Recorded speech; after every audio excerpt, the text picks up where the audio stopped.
what comes to your mind? Anybody? Come on, we just had our lunch. This audience cannot be so irresponsive. Please, come on.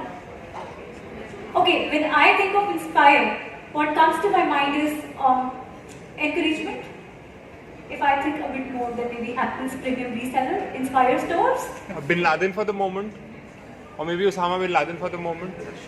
I was coming to it, thank you. But what if I tell you, Inspire is an online magazine which is published by the Al-Qaeda. It's an online magazine which is published by the Al-Qaeda in the Arabian Peninsula to spread its propaganda, spark terror activities and motivate terror activities in the world. A very good afternoon to one and all present here. I am Shreya Goyal, standing in front of you today to discuss about cyber terrorism. I would love to share with you all what I have studied about this topic in last 10 days by preparing for this day today, right here. And before we begin with the session, just a small request to my audience. Our presentation, our session will be full of examples, full of questions. I'll throw questions from my end and I want you to be very responsive. It will be fun, trust me. So let's drill down. Without wasting further time, let's begin by understanding how the law of the land defines cyber terrorism. It is the Section 66F of the Information Technology Act that defines the punishment for cyber terrorism and tells us the acts that constitute what cyber terrorism is.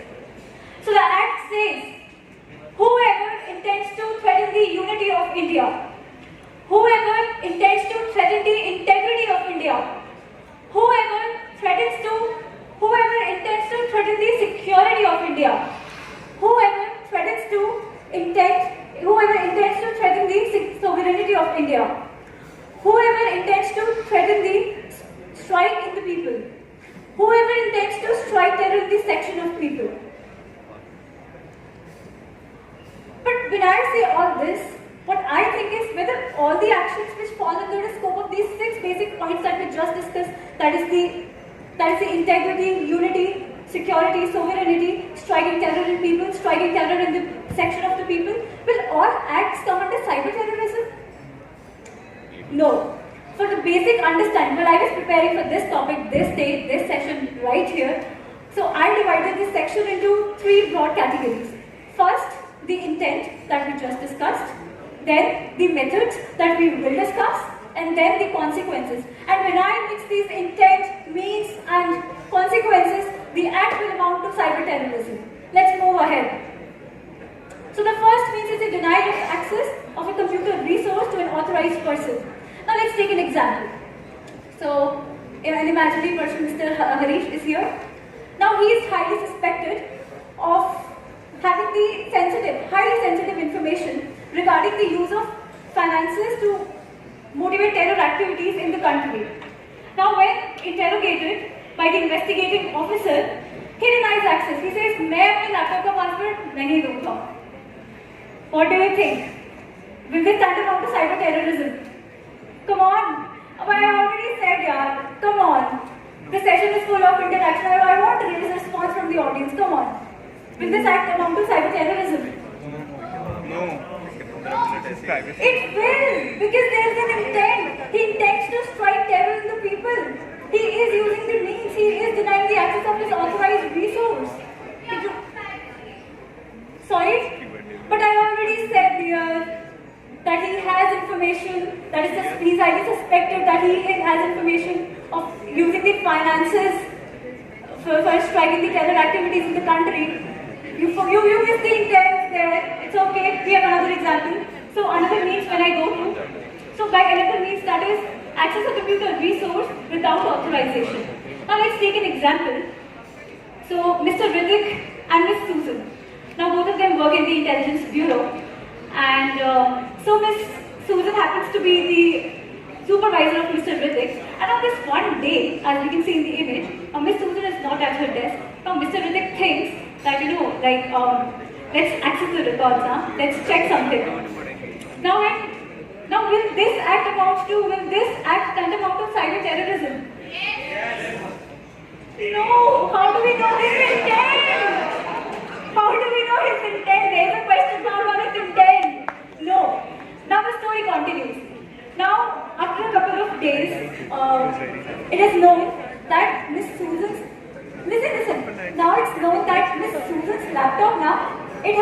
very critical information regarding the security plan of some country X, suppose. And now we get to know that this security plan has been leaked. Now my question again, is this cyber terrorism? No. Yes, it is cyber terrorism! Because now Ritik has an intent of, he has an intent of sparking, he is threatening the security of the country. We cannot forget the intent. I told you, right? Intent plus method plus consequences will tantamount to cyber terrorism. It's okay. Better luck next time. We have more examples coming up. Okay, so the third means is introducing or causing to introduce any computer containment. Any computer containment could be, like a virus, a malware. So let's take an example. You know the drill now, right? The audience knows the drill now. Okay. So there is this person, Mr. P. He generates, he generates a link regarding high discounts for the on some electronic items. Okay, so now this link has been forwarded, in the countrywide, and it's gone through the mail countrywide. Now what happens when there's this person called Mr. Krishna? Now when they open the link, so what happens? Now this link populates an image that, that glorifies a specific section of the society over the other sections of the society, a specific community over these other communities. Now my question to the audience again, is this an act of cyber? Yes, unity. Okay, so those who say, those who say Yes. At the back, we are in a serious business. Come on, Yes. don't do that. No. Okay, Yes. so right hands for those who say yes. Left hands for those who say no. Do not raise both hands, please. Yes. Threatens the unity. So this act is an act of cyber terrorism. I tell you why.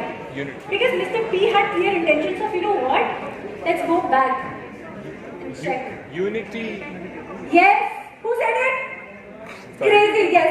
He had intents of threatening the unity in the country. So we just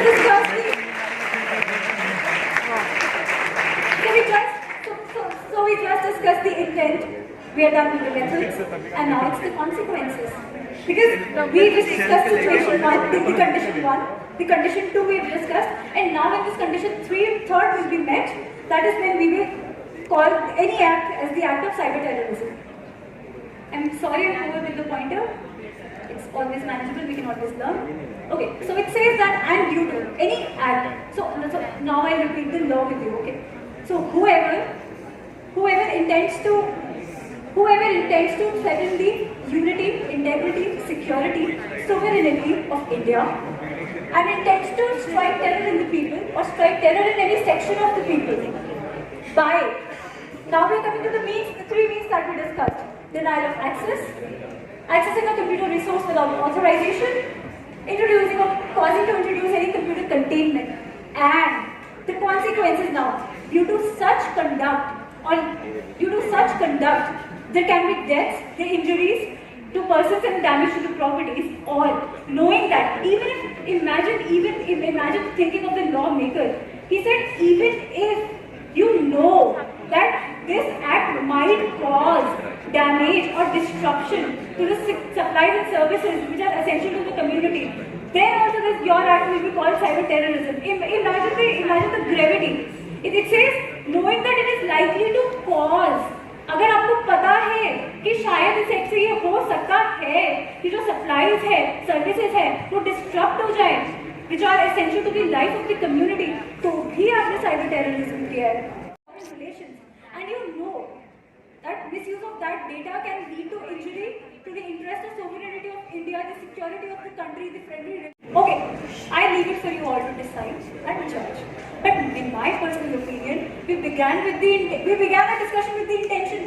How do we know the intention? How do we know Ravi's intention? Ravi is doing it out of love, maybe. He's not to interpret out of love, maybe. How do we know his intention that he intends to, threaten the integrity, security, and sovereignty, and strike terror in people and everything? How do we know his intent?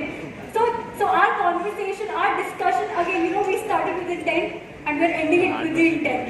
So checking the intent in the beginning, it's important. We saw a lot of examples. Okay, I have another one example for you all. Then we can just close the session. Okay, one example. And Omega. So income tax certain seizure is being conducted in the premises of Mr. Y. Okay, and now the department seizes the laptop of Mr. Z. And now this Mr. Z happens to be the chartered accountant who is conducting the audit in the premises of Mr. Y. And now Mr. Z denies access to his computer, his laptop. Now my question is this an act of cyber terrorism or not?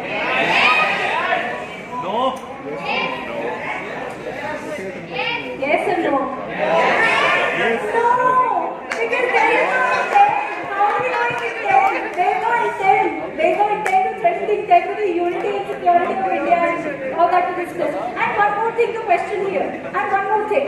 We are checking the intent of Mr. Y. Here Mr. Y's intent is being checked, not Mr. Z's intent.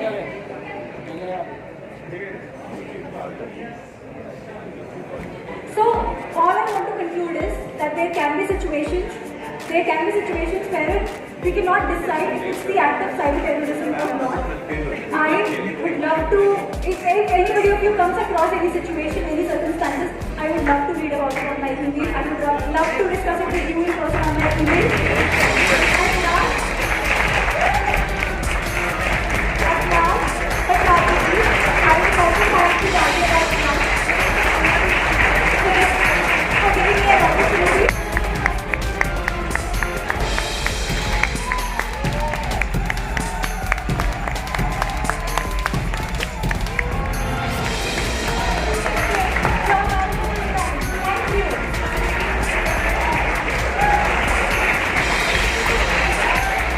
Thank you, Shreya. It was one of the most interesting